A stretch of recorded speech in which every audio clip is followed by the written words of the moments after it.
Safando dirke malka mago kormata beskendo yai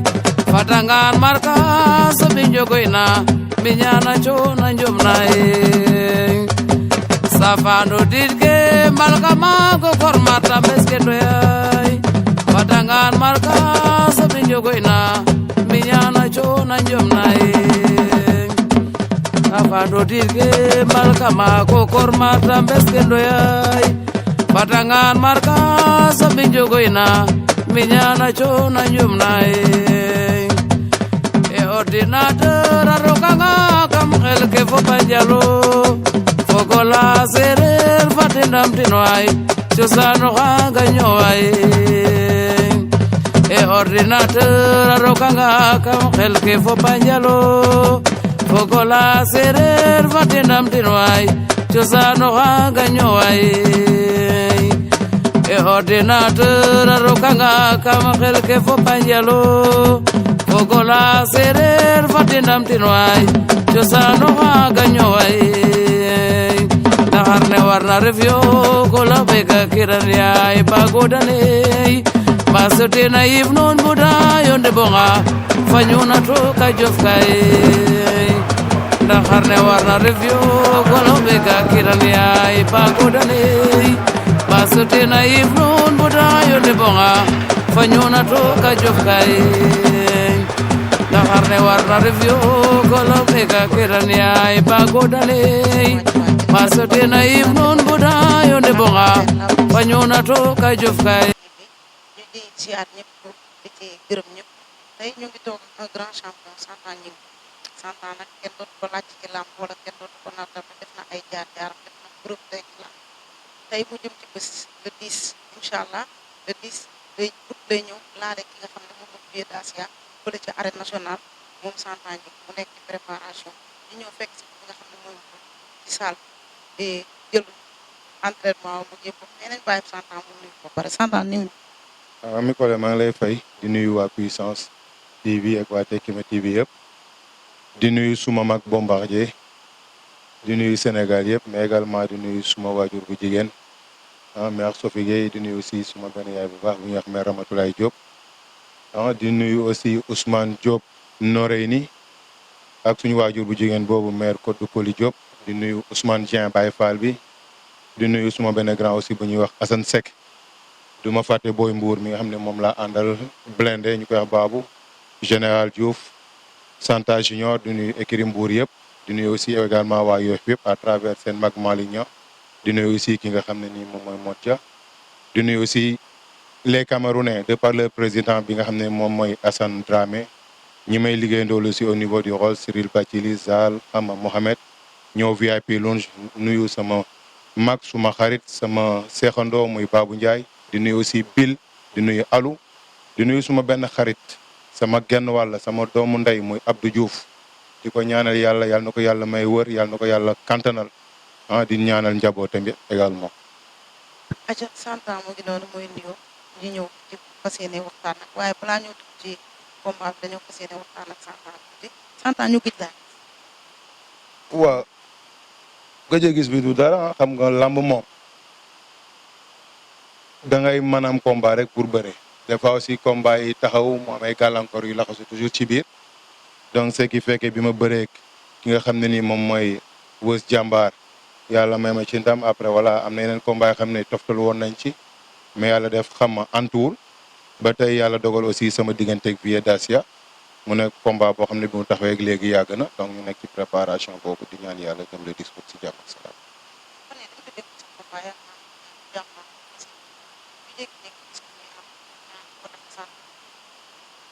non non loolu moom je pense duñu taxaw sax si loolu parce que tey man benn combat du yàqoo ci man comme aussi tamit yàqoowul ci ki nga xam ne nii mooy Mamady Ndiaye noonu la ko yàlla dogale dem nañu xam nekk ci combat bi donc waroon ko bëre mais bu ñu demee ba ci mujjanteel gi aussi xam nga yàlla moom mooy dogal yàlla dogal ne combat bi antuwul donc voilà tey jii kenn ku nekk jël yoonam et que yoon yi ñu jël tamit day daje jiwaat rek parce que promoteur bi moom bàyyiwul combat bi mu ngi si combat bi ak Bamba Faye bu jeexee ma door a wax ci leneen. mais bu ñu jógee foofu kon sa combat ak Mamady Ndiaye dañuy ñëw ci Santa yow sa combat yu bëri ay combat xaat xoor ngay bëri combat yu métti ngay bëri Santa mooy préféré bëri combat dama xool sa diggante Coly Faye bi ngay bëri 2010 di ngeen bëri bu métti yéen ñaar ba kenn néew ñëpp dañoo yaakaaroon ne Santa ñàkk na parce que xeex bi bëri woon na ñëpp moom lañ préféré Santa bu ñëwaatee retour sa diggante Gora Sock nga bëri moom tamit bëri bu métti Santa demoon 2014 demoon na ba bëgg a bàyyi jour boobu nit ñi jàpp wax ak Santa lu tax nga préféré ay ko waa yàlla mooy dogale noonu et man j'ai toujours été quelqu'un bi nga xam ne mosuma bëgg lu yomb sama àddina je suis un homme de défi en fait et que yàlla mooy def may daj ci combat yu ni mel parce que damay wax ne coow li boo ci bëggee bokk il faut nga def borom coow yi li ñuy def man sama coow ci làmb du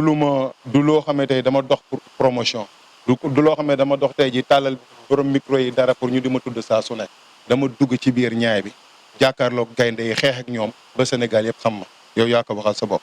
man bi may bëree Coly Faye boobu fekk na toog naa 5 ans daanu ma est-ce que ma nekk ci xuus si biir jàmbaar yi mooy ay ñoom Falaye Balde 2 ay ñoom Jean ay Babacar Diallo ay ñoom Batika comprendre la ba ni may ñëwee ci Coly Faye donc man su ma jaar-jaar ci làmb mosul nekk lu yomb et man j'ai toujours préféré cela parce que dama nekk ci liggéey li may liggéey lan làmb la ku ne xam ne yombul ku bëgg lu yomb rek da nga fiy bàyyi làmb dem uti ji leneen donc tey yàlla def bi ma jógee ci loolu wax nga ko sama combat Gora Sock gis nga li ci nekk et ba tey jii la ma waxoon moom laay waxaat dama bëre Gora Sock daan ko coow li am si làmb ji yëpp loolu la ku nekkoon si làmb ji xam nga la ca am. toogoon ci Ibamar nga Fallou Ndiaye moo ko tëggoon defe naa ci sorti Fallou Ndiaye yi njëkk ci la ko mais dañuy poser tour ci combat boobu noonu mais Santa dañu la gis nga bëre daan arbitre bi taxaw ne Santa daanu ñëwul nga bañ keroog képp kuy Joof ak waa Mbour yëpp jóg Santa pour ñaan.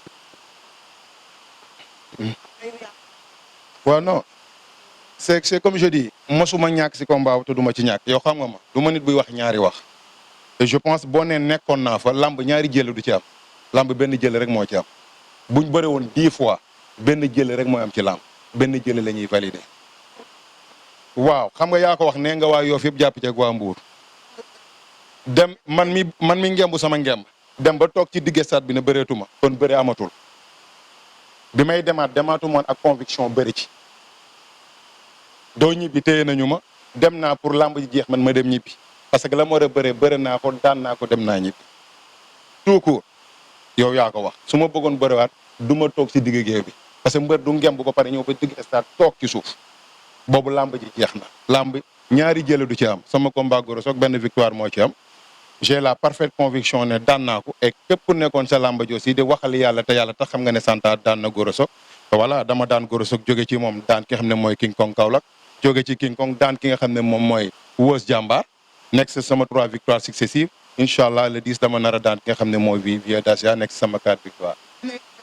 waaw sa diggante Wos Jàmbaar bi ngay ñëw ñu gisoon Santa mu xawoon a def tuuti stand-by nga ñëw ci Wos Jàmbaar ñu jëloon favori tamit comme li nga defoon rek heure bu Santa lu tax heure buy bëre rek daanaka ci cadre rek dañ koy xaw a jox tokaar ne Santa mu ngi ñëw mais sa combat yi nga mujjee bëre Coly Faye da nga ko daan nga ñëw bëre ak Gora Sock victoire moom lañ ko jox CNG au niveau du CNG yaa ngi koy bañ sax ba léegi moom boo ko laajee danaan maa daan waaye ñaari jël moo fa am ni nga ñëwaat bëre King Kong nga daan mais bi nga ñëwee Wos Jàmbaar ñëpp dañuy Wos Jàmbaar. waaw xam nga loolu yëpp c'est pas important mooy li ma la wax ku nekk xam nga li la def mbër est-ce que yaa may dégg dafa am loo xam ne sax man dama la koy ñaan bëggatuma ci wax parce que su ma ciy wax dinaa wax ba wax lu ma bëggul wax mooy su ma diggante ak Gora Sock parce que dañu wax naan woy wuy këpp a gaal kenn du ko wéy ci ak tefes te làmb dafa taaru ci li nit ñi di gis kon nañ bàyyi nit ñi ak li ñuy gis rek am loo xam ne kenn du ko wax comprends la donc dama bëgg foofu ñu def fa benn point d'interrogation parce que man lii sama gëm-gëm kenn du ko dindi ci man xam nga da yaa ngi may dégg te yow mi en tant que journaliste sportif bu dee yàlla ngay waxal prononcé Gora Sock daan na la sa waroo ko wax parce que tu étais ci biir làmb ji xam liy jël xam lu dul jël kon foofu bëggatuma ñu ñëw si. ñu buñ ciy ñëw buñ ciy fas yéenee waxtaan parce que dañu gis ngeen bëri ngeen dem ca saako yi jël am arbitre ñëw boo leen. avant ñuy ñëw ci saako yi Gora Sock mbot laa ko dóor ba bopp bi samp ak dënn bi c'est bien avant ñuy ñëw ci saako yi les images ne mentent pas voilà à chaque instant ñu ngi koy wone donc je pense voilà Gora Sock ku yaru la ku baax la bu may wax nii sax c'est par si plan sportif laay waxee parce que sport moo ñu booloon ma daan ko ci sport donc ci cadre boobu rek laay waxee mais c'est mon frère je le respecte et je lui souhaite bon vent mu àggali carrière am si jàmm ak salaam àggali dynamique bi mu nekk mais je reste convaincu que j'ai battu ki nga xam ne moom mooy Gora Sock te dara du ko dindi ci man et boo bëggee émission bi neex aussi je pense doo taxaw ci Gora Sock voilà.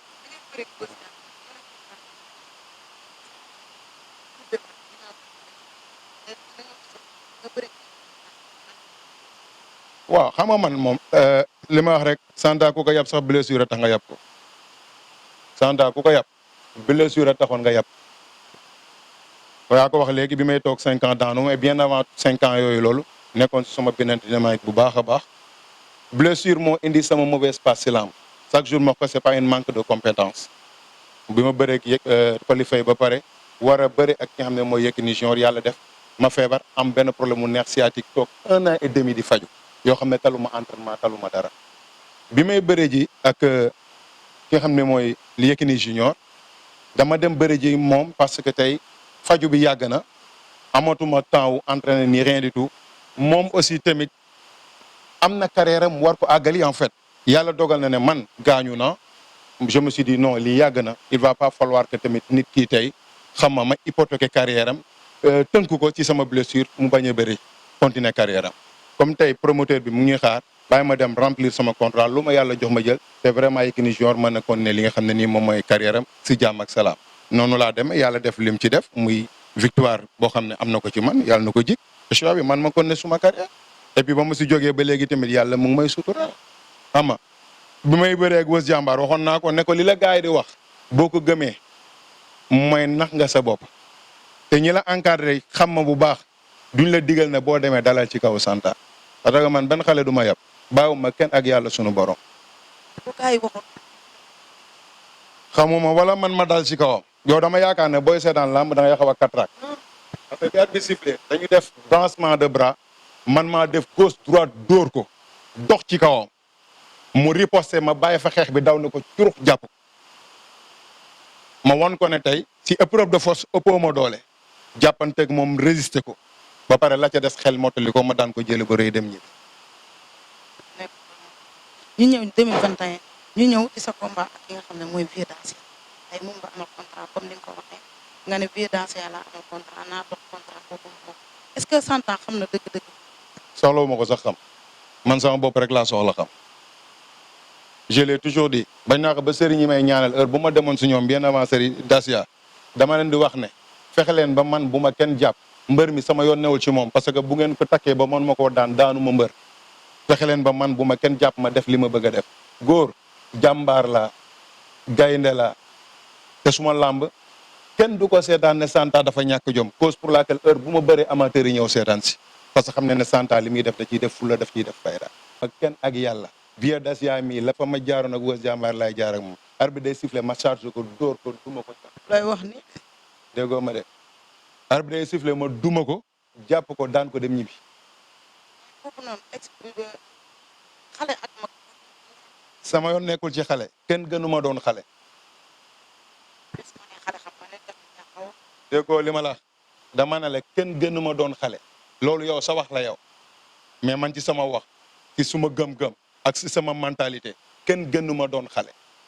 te du ay waxi kese parce que yaa ko wax léegi ba ma ko waxee Weuz Diambar bar bi sifflé woon naa ko ne man dama ko waxoon si signature contrat faalewu ma ko am 20 ans déggoo ma de te ba léegi ci loolu laa taxaw xam nga dama taxaw ci loolu dama toll fu góor war a amee doole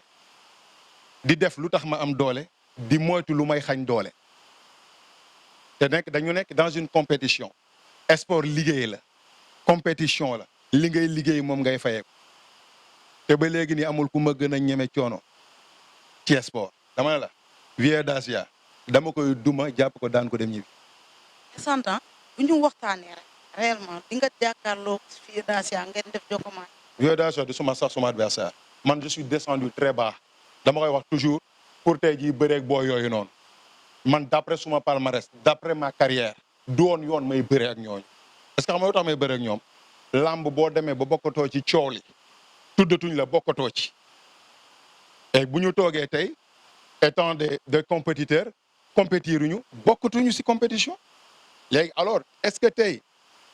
yoon day bëgg ñu toog ku ci ne di calculer diw laa war a bëreel ba sa doole jeex nga màgget mënatuloo bëre ngay dem ci làmb di humilier sa bopp moment bi ngay sentir sa bopp di am doole ci ngay bëre léegi nag pour loolu dama am benn option mooy ñi ñu war a bëreel bu ñu bëreewul ci suñu biir ma tàllal samay rak loxo ñu bëre maak ñoom ba pare seen biir ma won làmb ne won leen ne man ci làmb laa des ba léegi te dama ci bokk tout court et puis la vie continue xoola tey ñi ma bokkaloon génération ñu ci bëri tey làmb sax suul na leen fàtte nga leen la moo tax parce que bëreetuñu kenn déggatu leen kenn tuddatu leen làmb mooy doxee noo xam ne tey boo doon toj dëkk bi te kenn tuddatu la bokkatoo ci biir làmb. Effectivement Yékini Junior qui fut un grand champion et il reste et demeure un grand champion mais xoolal depuis quelques années mu ngi sombré lu tax parce que compétirul tey jii boo toogee tuuti sax da ngay fàtte ne sax un Yékini Junior existait et que pourtant ba léegi làmb waru ko woon suul xam nga ak keneen voilà tant d'autres et que ñooñu tey ay xale yu ndaw lañ xëy na dem nañ ba moment boo xam ne compétiratuñu wala làmb dafa xaw a metti si tu connais une mauvaise passe te tu n'es pas fort mentalement boo moytul da ngay wane ginnaaw parce que coowu làmb moom moo xaw a doy waar di nga dégg lu nekk et ci moment bi ngay nekk dans une mauvaise passe tu as besoin d'un mental fort et d'un entourage qui est là pour toi qui existe pour toi qui te soutiennent moralement comme ci leneen ak leneen mais malheureusement aujourd'hui on est dans un Sénégal où tey ci domaine yëpp si tu traverses la mauvaise passe il y aura peu de gens yi nga xam ne ñooy nekk sa wet pour jàppale la si tu es dans une mauvaise passe rek nit ñi nga nekkaloon boo moytul day mel ni ñi mosoo leen a xam mais man sant yàlla loolu mosuma dal ndax ay gor laa àndal gor yooyu ma àndal heure bu neexee ñu ngi sama wet heure bu naxaree keroog lañ gën a taxaw pour wàññi ni Santa on est toujours à côté de toi moo tax ma ne ñoom duñ ma mos a gën a gore cause pour laquelle je suis toujours ci biir làmb. suñu gisee Santa ñëw 2022 2020 nga gëjoon nga ñëw boo dégg Santa ñu chaque jour daanaka say combat noonu lay ñu def benn effet bu bon soxal na Santa ay perte waaw mooy li ma la waxaat léegi dañuy répéter rek mais la répétition elle est pédagogique grawul tey jii man heure bu ma ñëwee si digg géew est-ce que loolu day feeñ man dama ñëw leewaatoo nga ne Santa mi dafa leewaatoo dafa perte repère kenn ëpp ma repère parce que chaque jour maa ngi bëree laaj ma lu tax chaque jour maa ngi bëree effectivement dama nekk ak su may rakk ñu nekk ay mbër damay liggéey ak ñoom 2 maa ngi sama biir maa ngi si làmb te xam naa ci làmb laa nekk su ma xel làmb di su ma sa jóg même bu ma toogee maa ngi bëre sama biir xel xaw ma da yaa ngi may dégg de léegi nag il faut avoir tey jii benn sama pensée bu approfondie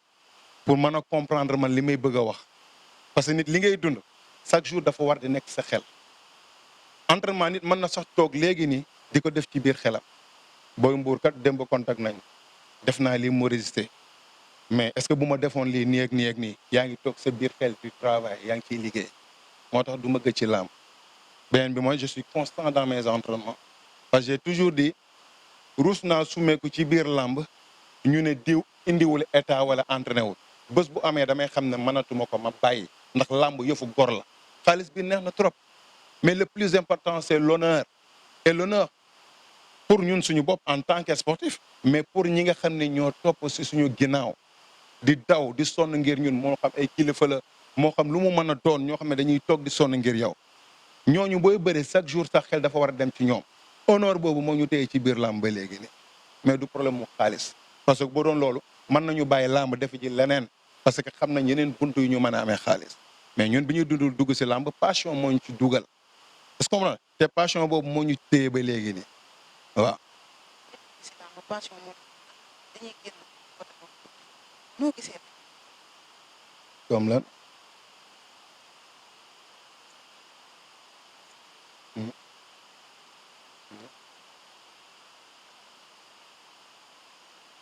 waaw mafia de bu amee làmb ña formé mafia na yem ca ñoom c'est comme je te dis toujours ñun ba ñuy dugg ci làmb yaakaaruñu kenn yàlla rek lañ ci yaakaaroon te buñ ci desee ba léegi yàlla lañ ci yaakaar. làmb nag rafet na parce que li tax rafet na mooy tey y a pas mal de jeunes aujourd'hui yi nga xam ne tey ils se sont reconvertis et choix bi ñoo dugg ci biir làmb bi nga xam ne bu nekkuloon làmb tey ji peut-être xam nga mënoon nañ nekk ci leneen la nga xam ne safaan la ku ci dugg ci làmb tey ji rek xalaat nga ne làmb pour ma am ci dara il faut que tey ji xam nga ma yar sama bopp il faut que ma tegu ci yoon pour man ci am dara et que tey ñu ci bari ci ñoom yàlla mu ngi leen di ubbil ay bunt vraiment xam nga ñuy am seen wërsëg ci làmb doon ay royukaay ba nga xam ne sa ko ñeñ dëkk sax ku ci naroon nekk si naka sudul noonu sax di nga ne ah diw de vraiment dugg na si làmb xoolal li muy am tey ji ci làmb pourquoi pas man donc làmb nekk na li nga xam ne tey li muy defar bari na mais tout juste rek keneen nañ ko assainir en fait gën ko defaraat gën ko jekkalaat parce que tey discrimination baaxul ci dara ay nit bu ñuy ànd nekk ci benn mbir dañuy fexe chaque jour di tolloo leen ña ca nekk la ci des nag ñu bàyyi nit ñi ak seen ay compétences mais mbër tey lu ci bari li tax mu yàqu day gis mbër moo xam ne il est compétent day ñafe day bëre ba bëgg a dee mais pour mu génn problème la nga gis benn mbër boo xam ne day jóge fële malgré xam nga yenn compétence yi du nekk ci moom. laa lay wax léegi nee naa la comme. yaa benn affaire bu nekk ci gannaaw moo xam ful la moo xam leneen il est toujours privilégié en fait. voilà mu doon seen wërsëg ba léegi parce que nit ku nekk rek ak la nga xam ne moom la yàlla def ci yow mais daal nañu xam ne làmb warul am ku ma ndey ak ku ma amul ndey ñëpp ay sportif lañu mbër mu futeeku dem entraînement ñëw di bëre am na loo yaakaar ba tax nga dugg ci làmb donc vraiment promoteurs yi nañ gën a tàllal ñëpp loxo rek bañ a tëj yenn bunt yi pour yenn nit ñi. 10 ak léegi ça fait 14 ans te 100 ans avant 2010 dugg na si làmb tey nga gis changement bu doon am looy changé.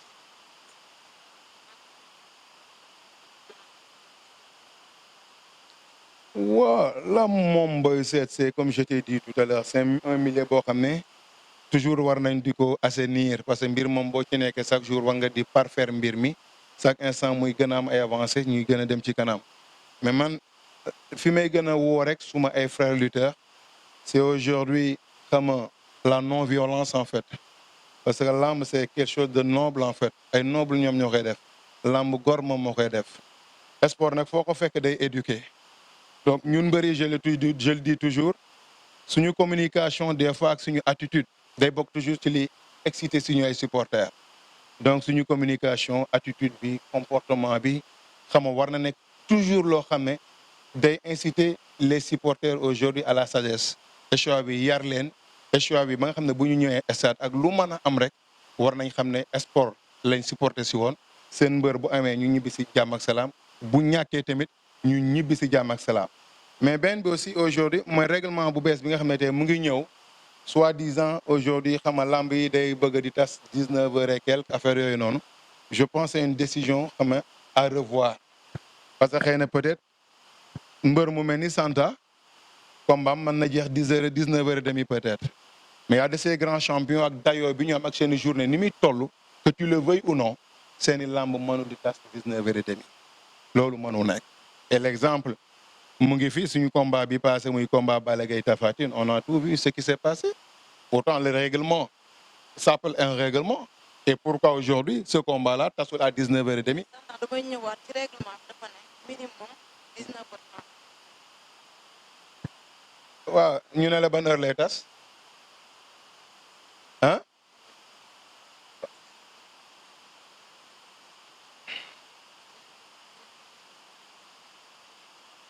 moom la wax te loolu laa nekkaat loolu laa di wax ni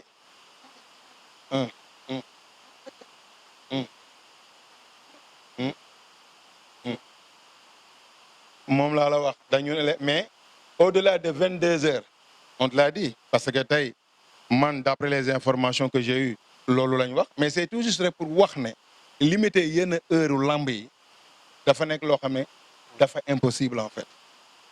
et foofu laay oowee aussi mbër yi ñu gën a yaraat seen bopp xam ne tamit lamb ñun ñoo ko moom waruñ ko yàq dañ ko war a defar comprendre la ma la et que tey appel bi may lancé CNG bi mooy tey y a de ces décisions yoo xam ne warul di tëb rek dal ci waa kaw lamb y a de ces décisions yoo xam ne bu nee ba di ko jël ñi nga xam ne ñoo ŋànk lamb moo xam mbër la moo xam manager la moo xam ku mën a doon que ñu woo leen autour d'une table waxtaan ba trouver solution bu idoine door ko génnee teg ko ci table bi nga xam ne ku jéggi tamit da nga xam ne làmb waxtaane na lii mais bari na décision yoo xam ne day génn nga jékki-jékki mu jot frustration ñenn ñi wax mi lan moo tax ñu jël décision bi man kenn waxuma dara ñun kenn waxuñu dara et que làmb c'est des composants malgré am na ay njiit mais boo jiitee ay nit am na décision yoo xam ne boo koy jël pour que tey décision yooyu bañ a frustré kenn da ngay oo ñi nga jiite ñëpp nga toog ak ñoom waxtaan ak ñoom ngeen waxtaan ba génnee ci waxtaan boobu la nga xam ne buñ ko tegee si table bi kenn du ci gis boppam du jur benn frustration xam nga moom laa nekkoon di wax léegi nii parce que tey ku ne xam na ne boo nee tey benn Modou Lo Siteu day jeex 19h30 wax nga ko mais c'est pas possible de par l'organisation ak leneen xam nga donc nañu seetaat loolu jéem a xoolaat nu ñuy poussé waat heure lamb yi te ñi di ñëw ci lamb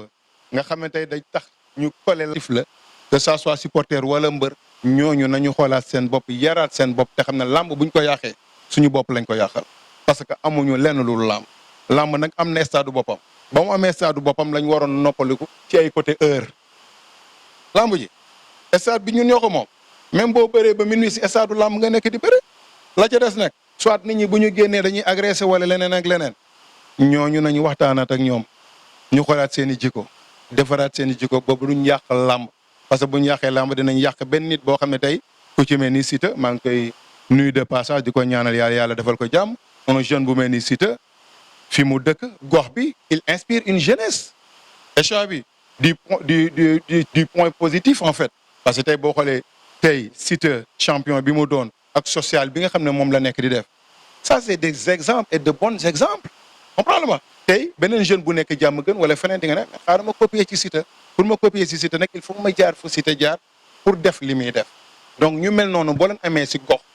da nga leen war di dooleel ca la ñuy def ci sa comportement ak ci sa wax ba nga xam ne doo yàq loolu noonu c'est donc di ko saluer di ko ñaanal yàlla tamit vraiment acte yi muy def rafet na trop yàlla na àggali loolu ak sagoom yeneen i jeunes aussi yu nekk ci biir banlieue bi wala feneen roy ci moom roy ci keneen tamit ku dul moom ba vraiment di man déposer chaque jour des actes yoo xam ne ça sera des actes positifs et concrets.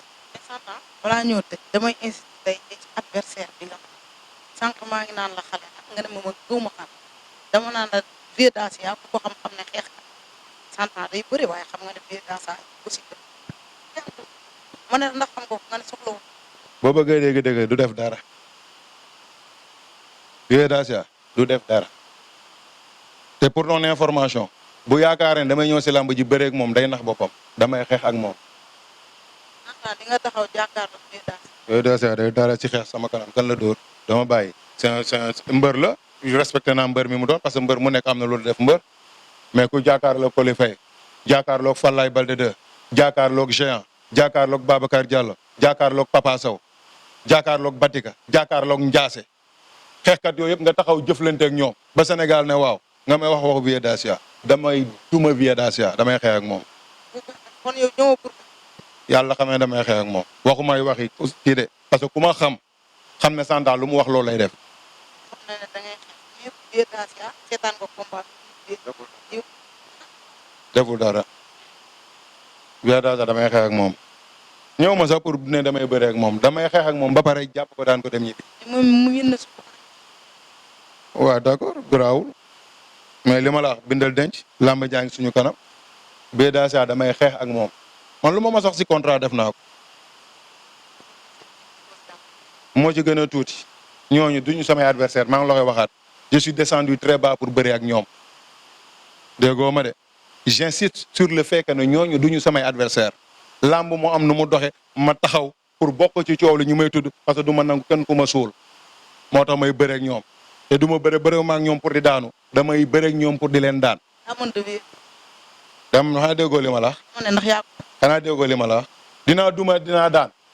loolu xanaa kii déggul olof. dégg naa olof kay mais pour lan nga taxaw nga ne dinaa duma dinaa daan ndax damaa bëgg a dégg nga ne ma. parce que loolu moo may yóbbu stade. dama nekk di entraîner ma pour dem stade. nga entraîner de gis nga ko jamono yi ni mu toll. waaw léegi man lu may doyee mbër mu entraîner wul man dama ñëw làmb pour daan néew. lu may doyee mbër mu entraîné wul man bu ma xamee ne mbër nga moo xamee sax entraîné wala du ma sax jël sa avance yow yaa ko wax léegi Santa dañu gis ne da nga ñeme ay combat yu métti yow yaa ko wax donc bul contredire sa bopp bul wax ba pare weddiwaat sa bopp. tolloo jamono ñàkk tolloo jamono yem olof laa lay wax xanaa déggoo ma man gëw ma loolu dama gëm ne maa ëpp doole maa man xanaa déggoo ma wala boog yow la mooy sa problème dama gëm ne man maa ëpp doole maa man te bu at bi sifflé dama koy duma jàpp ko daan ko dem ñibbi répétition bi lu tax nga bëgg di si ñëw saa su ne. damaa xam ne dangaa ñeme damaa xam ne dangaa ñeme fii daal. kan la boo ñeme. man ñi may nekkal ay Boy Mbour ay général Diouf ñooñu dañuy moromu Vieux Dacia si dara du si doole du ci bëre Vieux Dacia maa ko dàq bëre maa ko ëpp sañ-sañ ci biir géew dama koy duma dama koy daal xanaa man li may wax ñemeñ naa ko. ñeme nga ko. acca mu ngi noonu Zanda lañ doon am ñu fas yéene tàgg seen relation waaw yow kay Bamba Faye ban relation. waaw comme relation bi ma am ak promoteur yëpp parce que man yàlla def na ne ci biir làmb aw ma ci xaar ma yàlla ak benn doomu aadama te ñaan naa yàlla bëre ba bàyyi du ma am xaar ma yàlla ak kenn cause pour laquelle mosuma dégg si polémique en fait ci biir làmb te doo ko mos a dégg parce que comme je le dis toujours àdduna amul solo les hommes passent l'histoire demeure te nit ki war nga fexe ba lépp looy bàyyi ci ginnaaw sa ginnaaw mu doon lu rafet lu lay nettali mu doon lu rafet làmb ñi ñu ci jiitu woon jóge nañ si ñun dañ siy jóge ñii dem nañu ñenn ñi ñu ngi fi des ba léegi ñu nit tamit noonu lay demee rek waroon nañ fexe ba nga xam ne ñun bi ñu jot si làmb dafa rafet buñ ko fiy bàyyi tamit dañ war a fexe mu gën a rafet defaraat xiiroo ngaay amul benn solo ci àddina des fois on peut bel et bien avoir des divergences de par nos façons de penser nos façons de dire mais ces divergences là ne veut pas dire que ne tey dañ war a nekk ennemi ute xel ak xalaat waru tax ñu noonu damay am sama xel keneen am xelam keneen am xalaatam mais ci xel yi xalaat yooyu yëpp bu ñu dajalee li gën rek teg ko dinañ doxin bu rafet li bon rek mooy nekk nit di wax ne toujours man maa gën xel maa gën xalaat sama bos xalaat rek moo baax sama xel rek a baax loolu moo baaxul ci doomu aadama mais ni ngeen nangoo sa xel mu baax ak sa xalaat bu sell nangulal keneen noonu bosam bu ko defee lépp day rafet ñu dox dem ci kanam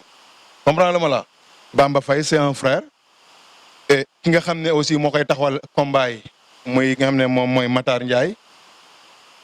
du sama manager kooku sama xarit la sama frère la bu doon management rek moo ñu boole kon bàyyinte nañ bu yàgg xaw ma ndax yaa ngi may dégg mais jàppee wu ma ko manager dama ko jàppee frère j'ai toujours l'habitude di wax ne ku jàppee nit àddina dina tax nga bàyyi ko xaw ma ndax yaa ngi may dégg boo jàppee nit ndax àddina dina tax nga bàyyi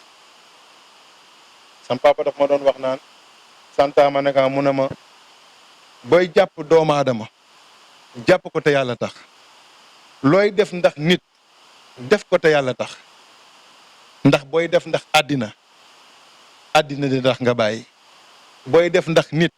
boo defee benn yoon ñaar boo moytu di nga gis nit jikko wala comportement bu tax nga ne li ma def lan moo tax ma def ko waaye bul xool nit booy def xoolal yàlla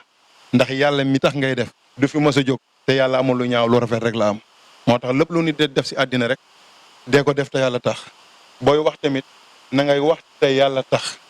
parce que comme j'ai l'habitude de le dire les bienfaits n'est jamais perdu def lu baax am lu bon amul mais def lu bon tamit am lu baax amul qui sème le vent récolte la tempête nañu yenente jàmm ak salaam àdduna dara yàggul lépp loo gis day jeex te yàlla mooy borom jaabi santa la ko doon topp buy dem ci làmb tey bokkoon nga ci ténor yi nga xam ne ci mbuur booy génn waa mbuur yëpp dañ lay topp te santa nekkul woon benn dëkk moo ko doon topp mbuur da ko doon topp waaye yoof da ko doon topp bi may ñëw sànq sa combat 2014 yow ki Gora Sock keroog bi ma gisee Pape Diom daanaka moo nekkoon ci ñi la doon tëfal ci waa mbuur yi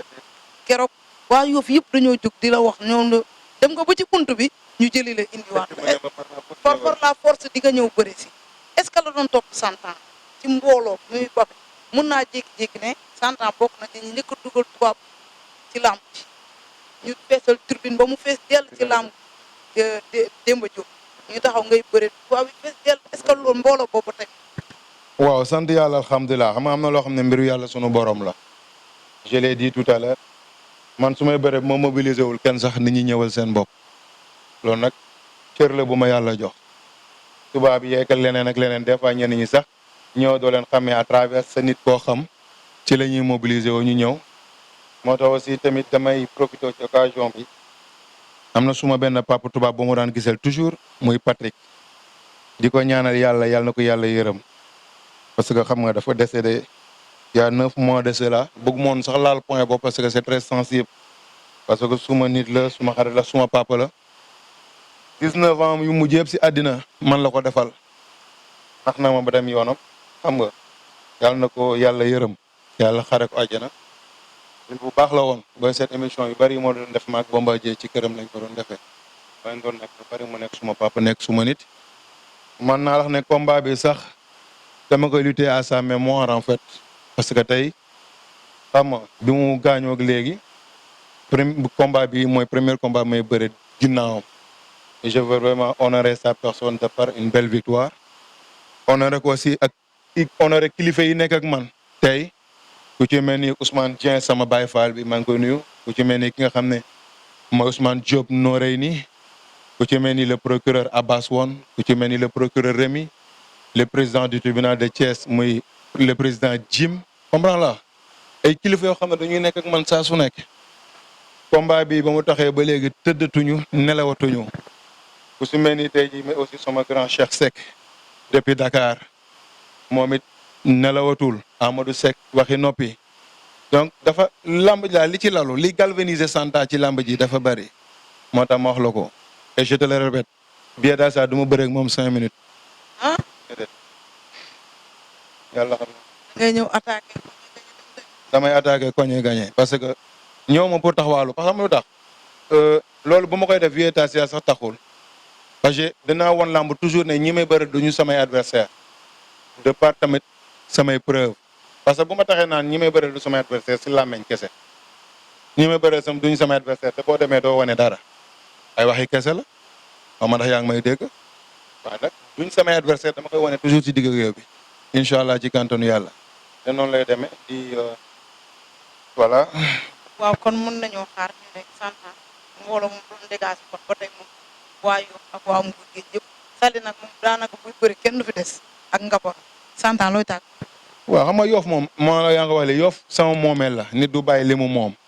Yoff sama dëkk la Yoff lu fa taxaw ci làmb rek yàlla def na sama loxo bi la jaar. xam nga Fatma des fois gars yi bu ñuy wax Ami Collé dafa ba am lu bari lu ñuy fàtte demaatal tuuti si ginnaaw ci soir nga xool Santa li mu def si làmb fekk fu dara nekkul nga def fa dara yombul de bi may yëkkati turu Yoff ci làmb Yoff dara nekku fa li ma gën a dugal ci làmb ak jéngu la yaru Yoff màgg fa ne Yoff du yoon muy ñàkk champion étant très jeune en allant à l'école je le disais toujours bi ma wax ne Yoff dina mbër je faisais même pas allusion à ma modeste personne mais ma dem bay màgg di foowe làmb parce que j'appartiens à une famille lutteur ren déjà si Bombardier ba pare damay dem àggale ji sama mbébét mooy lan Yoff day dekki ci wàllu làmb yàlla dimbali ma ci nag Yoff dekki ressuscité de par mes preuves loolu doyul